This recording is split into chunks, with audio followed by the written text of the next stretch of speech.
சென்னையில் ஆந்திர எம்பியின் மகள் ஓட்டி வந்த கார் மோதி விபத்தில் இளைஞர் உயிரிழந்த விவகாரத்தில் காவல்துறையினர் உரிய நடவடிக்கை எடுக்கவில்லை என புகார் எழுந்திருக்கிறது. இது தொடர்பான விவரங்களோடு சுரேஷ்குமார் நம்மோடு இணைக்கிறார். அவரிடம் கேட்கலாம். சுரேஷ்குமார், அந்த விபத்தை ஏற்படுத்திய அந்த ஆந்திர எம்பியினோட மகள் மீது என்னென்ன பிரிவுகளில் வழக்கு பதிவு செஞ்சிருக்காங்க? ஏன் இந்த குற்றச்சாட்டை பாதிக்கப்பட்ட அந்த உறவினர்கள் வைக்கிறாங்க?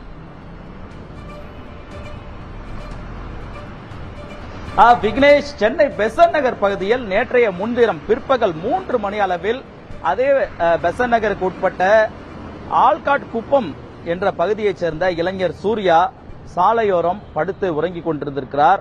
அந்த நேரத்தில் அதிவேகமாக காரை இயக்கி வந்த ஒரு பெண், அவரோடு மற்றொரு பெண் என 2 பேர் அந்த காரில் பயணித்திருக்கிறார்கள். இந்த கார் சாலையோரம் படுத்திருந்த சூர்யா மீது வேகமாக ஏறி இறங்கி இருக்கிறது. இந்த விபத்தில் பலத்த காயமடைந்திருக்கிறார் சூர்யா.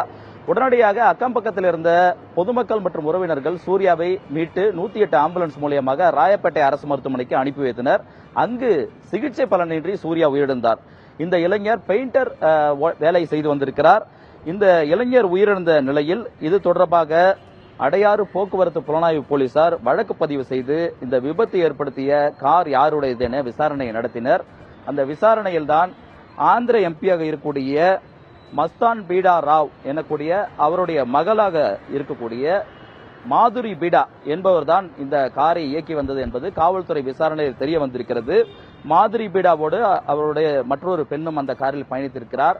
பொதுமக்கள் அவர்கள் 2 பேரையுமே பிடித்திருக்கிறார்கள். இருந்த போதிலும் விபத்து ஏற்படுத்திய பிறகு காரை அங்கிருந்து அப்புறப்படுத்தி வேறு இடத்துக்கு கொண்டு சென்றிருக்கிறார்கள். விபத்து ஏற்படுத்திய பிறகு கார் காவல் நிலையத்துக்கு கொண்டு வரவில்லை என்று அந்த பாதிக்கப்பட்ட தரப்பில் வைக்கக்கூடிய முக்கிய குற்றச்சாட்டாக பார்க்கப்படுகிறது.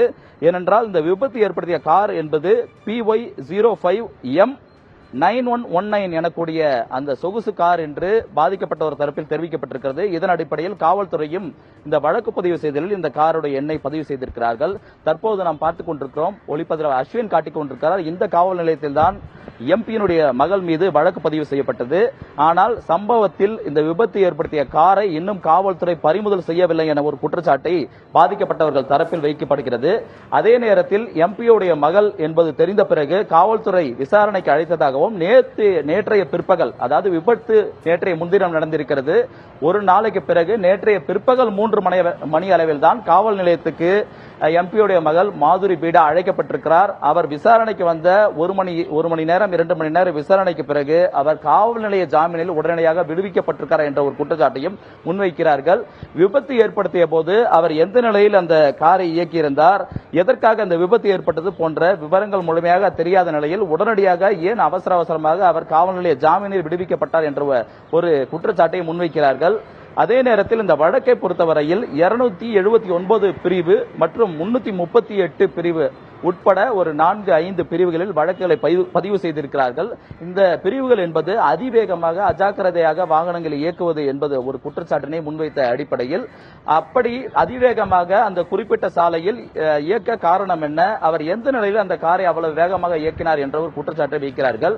அதே நேரத்தில் பாதிக்கப்பட்டவர் தரப்பில் 2 நாட்களாகியும் அந்த சூர்யாவின் உடற்கூறாய்வு செய்யப்படவில்லை. வழக்கு 1 தினங்களுக்கு பிறகுதான் வழக்கு பதிவு செய்யப்பட்டது.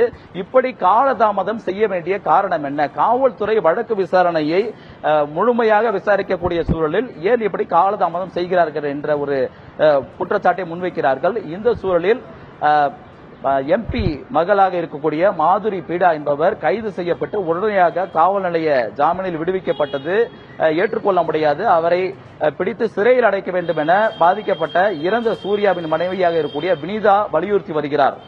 விக்னேஷ், விபத்தை ஏற்படுத்தியவர் உடனடியாக ஏன் ஜாமீனில் விடுவிக்கப்பட்டார்? விபத்து ஏற்படுத்திய அந்த கார் ஏன் பறிமுதல் செய்யப்படவில்லை என்ற அடுக்கடுக்கான குற்றச்சாட்டுகளை அவர்களுடைய உறவினர்கள் முன் வச்சிருக்காங்க. விவரங்களை வழங்கியமைக்காக நன்றி சுரேஷ்குமார்.